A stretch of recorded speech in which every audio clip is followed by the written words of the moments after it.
Pengemudi bernama Ahmad Yasin buka suara terkait mobil yang dikendarainya tertabrak kereta rel listrik atau KRL komuter lain di antara perlintasan rel stasiun Citayam dan stasiun Depok pada Rabu 20 April 2022. Ahmad menuturkan ia tidak melarikan diri atas kejadian tersebut. Ia hanya menyelamatkan diri setelah bagian depan sebelah kiri mobil terhantam KRL. Ahmad mengatakan saat itu situasi genting sehingga dia memutuskan untuk keluar lewat pintu kaca depan dan melompati pagar. Setelah melompati pagar, Ahmad kemudian menepi ke sisi jalan raya Citayam untuk menenangkan sejenak akibat peristiwa itu.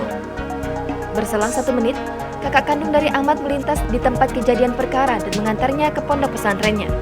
Ahmad Yasin sendiri merupakan dosen agama di Universitas Indonesia.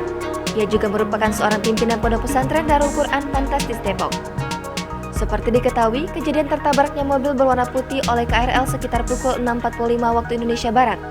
Akibatnya, mobil bernomor polisi B1563NYZ mengalami kringsek hingga terseret sekitar 10 meter dari pintu perlintasan KRL.